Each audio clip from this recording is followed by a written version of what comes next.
11ویں صدی عیسوی کے آخر سے صلیبی جنگوں کا آغاز ہوا۔ یہ سلسلہ 13ویں صدی عیسوی کے آخر تک جاری رہا۔ 200 برس سے زائد اس مارکہ آرائی میں جرمنی، فرانس، برطانیہ اور یورپ کے تمام عیسائی حکمرانوں نے حصہ لیا۔ ان صلیبیوں کا مقابلہ والی موصل عماد الدین زنگی، سلطان نور الدین زنگی اور سلطان صلاح الدین ایوبی جیسے مجاہدوں نے کیا۔ ایوبی خاندان کے بعد مملوک ترک صلیبیوں سے نبردہ آزما رہے۔ اس طرح کل 7 بڑی صلیبی جنگیں ہوئی۔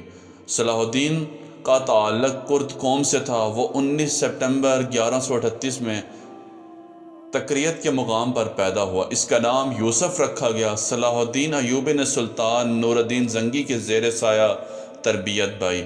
1160 عیسوی میں جب صلیبیوں کو صلاح الدین ایوبی نے مصر سے نکال باہر کیا تو اس وقت کے خلیفہ نے یوسف کو ملک ناصر صلاح الدین ایوبی کا لقب عطا کیا۔ اس وقت صلاح الدین ایوبی کی عمر 22 سال تھی۔ سلطان نور الدین زنگی کی طرح سلطان صلاح الدین ایوبی کو بھی بیت المقدس سے عشق تھا۔ بیت المقدس یہودیوں، عیسائیوں اور مسلمانوں کے لیے خاص اہمیت کا حامل شہر ہے۔ یہودی اسے یوں مقدس سمجھتے ہیں کہ یہاں حضرت سلیمان علیہ السلام نے عظیم الشان عبادتگاہ ہیکل سلیمانی بنائی تھی۔ عیسائی اسے اس طرح اہم جانتے ہیں کہ یہاں حضرت عیسیٰ علیہ السلام نے تعلیم و تبلیغ کا سلسلہ جاری رکھا، اور مسلمانوں کے لیے شہر اس لیے مقدس ہے کہ اسے قبلہ اول سے سرور کونین حضرت محمد مصطفیٰ صلی اللہ علیہ وسلم نے سفر معراج کیا تھا۔ 638 عیسوی میں خلیفہ ثانی امیر المومنین حضرت عمر رضی اللہ تعالی عنہ نے بیت المقدس یروشلم فتح کیا۔ اس فتح کے نتیجے میں مسلمان اور عیسائی یہاں پرامن طور پر رہنے لگے۔ یہودی، عیسائی اور مسلمان دیگر علاقوں سے یہاں زیارت کے لیے آتے رہے۔ پھر 1019 عیسوی میں عیسائی فوج نے بیت المقدس پر قبضہ کر لیا اور وہاں کے باشندوں کو بے دردی سے قتل عام کیا۔ بیت المقدس کی آزادی کے لیے جب سلطان صلاح الدین ایوبی نے تلوار اٹھائی تو تمام عیسائی دنیا صلاح الدین ایوبی کے خلاف صف آرا ہو گئی۔ صلیبی فوجوں کی تعداد 10 لاکھ سے زائد تھی، جبکہ سلطان صلاح الدین ایوبی کا لشکر 40,000 سپاہیوں پر مشتمل تھا۔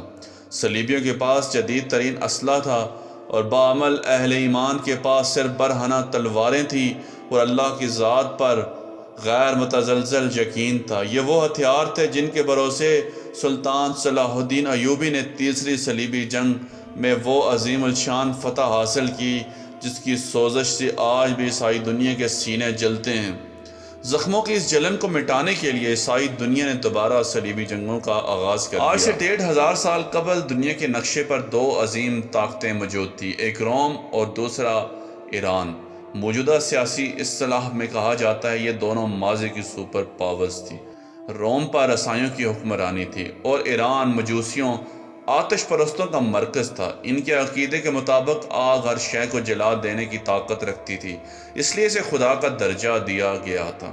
ایران کے تمام چھوٹے بڑے معبودوں میں ہر وقت آگ روشن رہتی تھی، اور پجاری بھڑکتے ہوئے شعلوں کے سامنے سجدہ ریز رہتے تھے اور صدیوں سے محسوس دعا مانگتے تھے، ہے ہمارے معبود لازوال اعظم ہے، اسی طرح اپنے نام لیواؤں کو بھی عزت و جلال عطا کر، ہمیں ہمارے دشمنوں پر ایسا غلبہ بخش دے جیسے ذبح ہونے والے جانور پہ دست و پا نظر آتے ہیں۔ اے اہل زمین کے دلوں میں ہماری ایسی ہیبت ڈال دے کہ وہ سوتے ہوئے بھی ہم سے خوف زدہ رہیں۔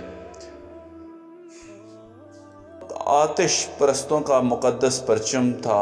ایرانی فوج اور عوام اس بات پر پورا یقین رکھتے تھے کہ جس دن میدان جنگ میں یہ متبرک جھنڈا لہرائے گا وہاں دشمن شکست فاش سے دوچار ہو جائے گا اور مجوسیوں کو عظیم الشان فتح حاصل ہوگی۔ پھر جب اسلام کی شکل میں حق نمودار ہوا تو باطل فرار ہو گیا، مقدس پرچم اٹھانے والے ہاتھ کاٹ دیے گئے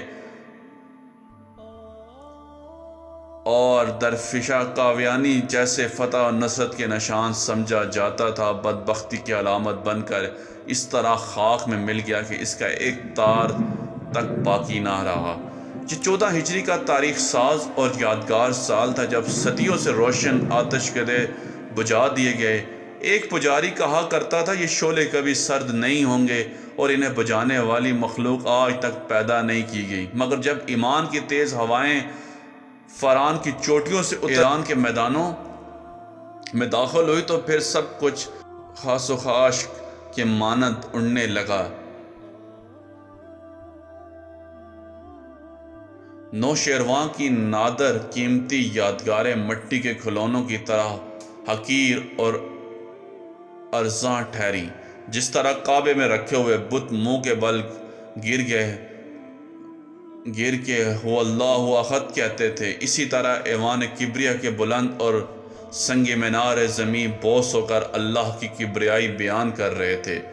مغرور شاہوں کے نسب و نام ورق ورق ہو کر بکھر گئے، ان کے اٹھے ہوئے سر انسانی ٹھوکروں گھوڑوں کی سموں سے پامال ہونے لگے، ہڈیاں چیخ کر ٹوٹنے لگی اور پھر رستوں کو غبار بن کر رہ گئی، یہاں تک کہ ان کی آخری نشانیاں تلاش کرنے والا بھی کوئی باقی نہ بچا۔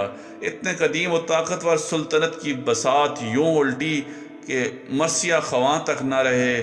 ماتم گساروں کو بھی مکافات عمل کے قانون نے کھا لیا۔ موت کا خونی ذہن اپنے پورے طول عرض کے ساتھ کھلا ہوا تھا اور ایران کی فضاؤں میں بہت دن تک یہ ہولناک صدا گونجتی رہی، ہے کوئی اور، ہے کوئی اور۔ پھر جواب میں وقت نکیم نے پکارا کر کہا، کوئی نہیں سوائے اللہ۔ یہ آواز سنتے ہی لشکر اسلام کے سالار حضرت سعد بن ابی وقاص رضی اللہ تعالی عنہ کی شمشیر اپنے نیام میں چلی گئی اور نہ جانے کتنی راتوں سے کرب کے عالم میں جاگنے والے امیر المومنین حضرت عمر فاروق رضی اللہ تعالی عنہ کو قرار آ گیا۔ یہ تھا جنگ قادسیہ کا مختصر سا حال جس نے ایرانیوں کی کمر توڑ کر رکھ دی تھی، اور شہنشاہ یزدگرد کسی زخمی بھیڑیے کی طرح اپنے ہی زمین پر پناہ ڈھونڈتا پھر رہا تھا۔ اہل ایمان کی جلغاریں جاری رہی، یہاں تک کہ مجاہدین اسلام کے گھوڑوں نے مدائن، خوستان اور اصفہان، ہمدان، ریلے، کرمان، سیستان اور خراسان کو رونڈ ڈالا۔ شہنشاہ یزدگرد فرار ہو کر ترکستان چلا گیا۔ مسلم سالار حنفہ بن قیس رضی اللہ تعالی عنہ نے ایران کے سارا خزانہ مال غنیمت کے طور پر امیر المومنین کی خدمت میں مدینہ منورہ بھیج دیا۔ زر و جواہرات کے اس انبار کو دیکھ کر حضرت عمر رضی اللہ تعالی عنہ رونے لگے۔ پھر آپ نے مسجد نبوی حاضر ہو کر اہل ایمان کے اجتماع سے خطاب کرتے ہوئے فرمایا، معبود حقیقی کے نام لیواؤں کو خوشخبری ہوگی، آج مجوسیوں کی سلطنت برباد ہوگی، اب ان کے مالک کی زمین کا ایک ٹکڑا بھی ان کے قبضے میں نہیں رہا۔ خوب جان لو کہ اب آگ کے پجاریوں وحدہ لا شریک کی عبادت کرنے والوں کو کس قسم کا نقصان نہیں پہنچا سکتے، اور یہ بھی سن لو کہ اللہ تعالیٰ نے ان کی زمین، ان کے مال اور ان کی دولت کا وارث تمہیں اس لیے بنایا کہ تمہاری آزمائش کی جا سکے۔ خبردار تم اپنی حالت نہ بدل لینا، ورنہ اللہ بے نیاز ہے، وہ تمہاری جگہ دوسری قوم کو بدل دے گا۔